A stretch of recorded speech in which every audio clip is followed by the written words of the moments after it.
It by Mark Twain, Chapter 76. We rode horseback all around the island of Hawaii, the crooked road making the distance 200 miles, and enjoyed the journey very much. We were more than a week making the trip, because our Kanaka horses would not go by a house or a hut without stopping. Whip and spur could not alter their minds about it, and so we finally found that it economized time to let them have their way. Upon inquiry the mystery was explained. The natives are such thorough-going gossips that they never pass a house without stopping to swap news, and consequently their horses learn to regard that sort of thing as an essential part of the whole duty of man and his salvation, not to be compassed without it. However, at a former crisis of my life I had once taken an aristocratic young lady out driving, behind a horse that had just retired from a long and honorable career as the moving impulse of a milk-wagon, and so this present experience awoke a reminiscent sadness in me, in place of the exasperation more natural to the occasion. I remembered how helpless I was that day, and how humiliated, how ashamed I was of having intimated to the girl that I had always owned the horse and was accustomed to grandeur, how hard I tried to appear easy and even vivacious under suffering that was consuming my vitals, how placidly and maliciously the girl smiled, and kept on smiling, while my hot blushes baked themselves into a permanent blood pudding in my face, how the horse ambled from one side of the street to the other and waited complacently before every third house 2 minutes and a quarter, while I belabored his back and reviled him in my heart, how I tried to keep him from turning corners and failed, how I moved heaven and earth to get him out of town and did not succeed, how he traversed the entire settlement and delivered imaginary milk at 162 different domiciles, and how he finally brought up at a dairy depot and refused to budge further, thus rounding and completing the revealment of what the plebeian service of his life had been, how in eloquent silence I walked the girl home, and how, when I took leave of her, her parting remarks scorched my soul and appeared to blister me all over.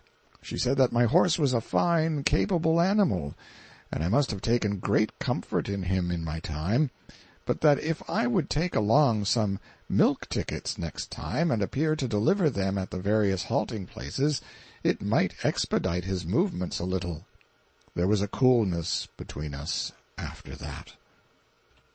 In one place in the island of Hawaii we saw a laced and ruffled cataract of limpid water leaping from a sheer precipice 1,500 feet high, but that sort of scenery finds its staunchest ally in the arithmetic rather than in spectacular effect. If one desires to be so stirred by a poem of nature wrought in the happily commingled graces of picturesque rocks, glimpsed distances, foliage, color, shifting lights and shadows, and falling water, that the tears almost come into his eyes, so potent is the charm exerted, he need not go away from America to enjoy such an experience. The Rainbow Fall in Watkins Glen, New York, on the Erie Railway, is an example. It would recede into pitiable insignificance if the callous tourist drew on arithmetic on it, but left to compete for the honors simply on scenic grace and beauty, the grand, the august, and the sublime being barred the contest, it could challenge the old world and the new to produce its peer.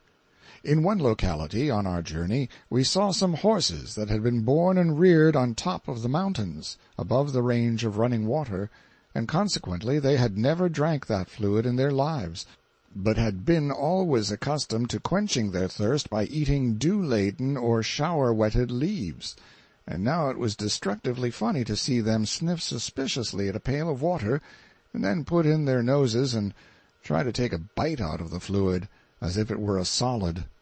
Finding it liquid, they would snatch away their heads and fall to trembling, snorting, and showing other evidences of fright. When they became convinced at last that the water was friendly and harmless, they thrust their noses up to their eyes, brought out a mouthful of water and proceeded to chew it complacently. We saw a man coax, kick, and spur one of them 5 or 10 minutes before he could make it cross a running stream. It spread its nostrils, distended its eyes, and trembled all over, just as horses customarily do in the presence of a serpent, and for aught I know it thought the crawling stream was a serpent. In due course of time our journey came to an end at Kauai, usually pronounced Tuahai, and before we find fault with this elaborate orthographical method of arriving at such an unostentatious result, let us lop off the ugh from our word though. I made this horseback trip on a mule. I paid $10 for him at Kau, added 4 to get him shod, rode him 200 miles, and then sold him for $15. I marked the circumstance with a white stone in the absence of chalk, for I never saw a white stone that a body could mark anything with, though out of respect for the ancients I have tried it often enough. For up to that day and date it was the first strictly commercial transaction I had ever entered into, and come out winner. We returned to Honolulu, and from thence sailed to the island of Maui, and spent several weeks there very pleasantly. I still remember, with a sense of indolent luxury, a picnicking excursion up a romantic gorge there called the Iao Valley. The trail lay along the edge of a brawling stream in the bottom of the gorge, a shady route, for it was well roofed with the verdant domes of forest trees. Through openings in the foliage we glimpsed picturesque scenery that revealed ceaseless changes and new charms with every step of our progress. Perpendicular walls from 1 to 3,000 feet high guarded the way, and were sumptuously plumed with varied foliage in places, and in places swathed in waving ferns. Passing shreds of cloud trailed their shadows across these shining fronts, mottling them with blots. Billowy masses of white vapor hid the turreted summits, and far above the vapor swelled a background of gleaming green crags and cones that came and went through the veiling mists, like islands drifting in a fog.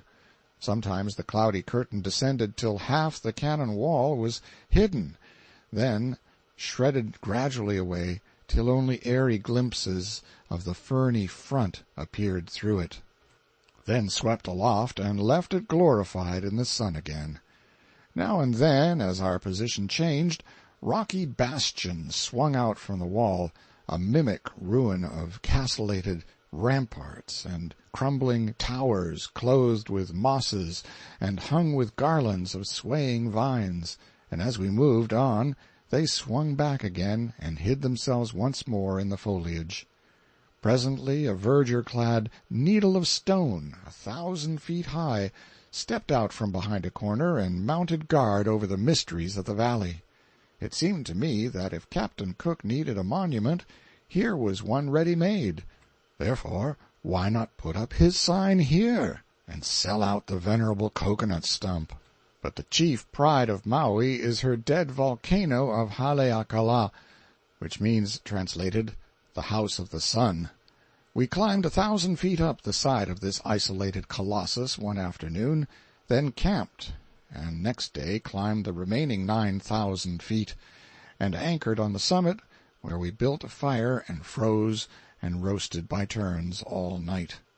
With the first pallor of dawn we got up and saw things that were new to us. Mounted on a commanding pinnacle, we watched nature work her silent wonders. The sea was spread abroad on every hand, its tumbled surface seeming only wrinkled and dimpled in the distance.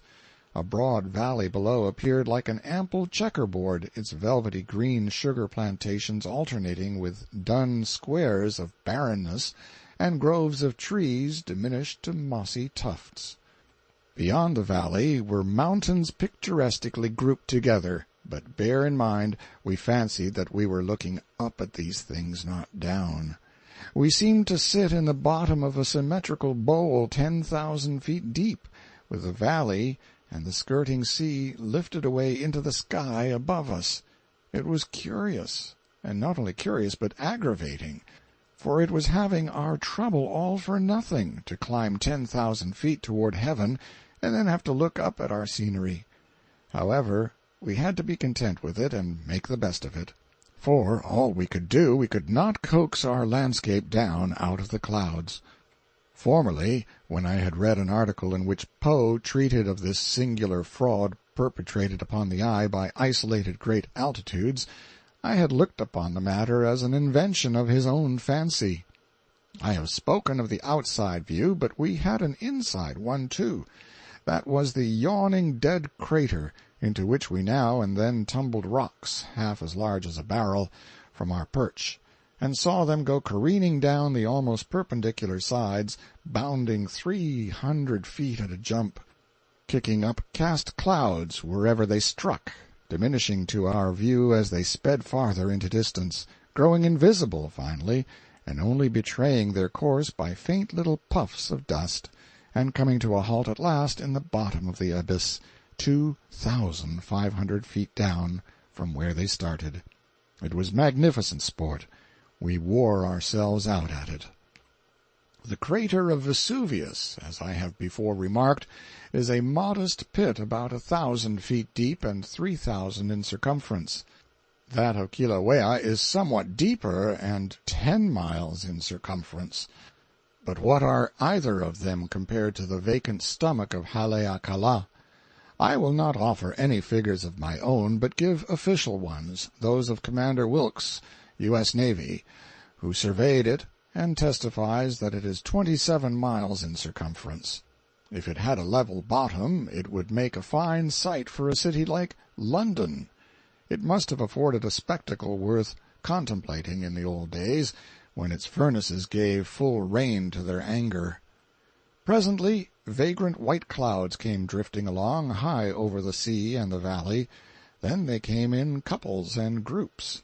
Then in imposing squadrons. Gradually joining their forces, they banked themselves solidly together 1,000 feet under us, and totally shut out land and ocean. Not a vestige of anything was left in view, but just a little of the rim of the crater, circling away from the pinnacle whereon we sat, for a ghostly procession of wanderers from the filmy hosts without had drifted through a chasm in the crater wall, and filed round and round, and gathered and sunk and blended together till the abyss was stored to the brim with a fleecy fog. Thus banked, motion ceased, and silence reigned. Clear to the horizon, league on league, the snowy floor stretched without a break, not level, but in rounded folds, with shallow creases between, and with here and there stately piles of vapory architecture lifting themselves aloft out of the common plain, some near at hand, some in the middle distances, and others relieving the monotony of the remote solitudes. There was little conversation, for the impressive scene overawed speech. I felt like the last man, neglected of the judgment, and left pinnacled in mid-heaven, a forgotten relic of a vanished world. While the hush yet brooded, the messengers of the coming resurrection appeared in the east. A growing warmth suffused the horizon, and soon the sun emerged and looked out over the cloud-waste, flinging bars of ruddy light across it, staining its folds and billow-caps with blushes, purpling the shaded troughs between, and glorifying the massy vapor-palaces and cathedrals with a wasteful splendor of all blendings and combinations of rich coloring. It was the sublimest spectacle I ever witnessed, and I think the memory of it will remain with me always. End of chapter 76.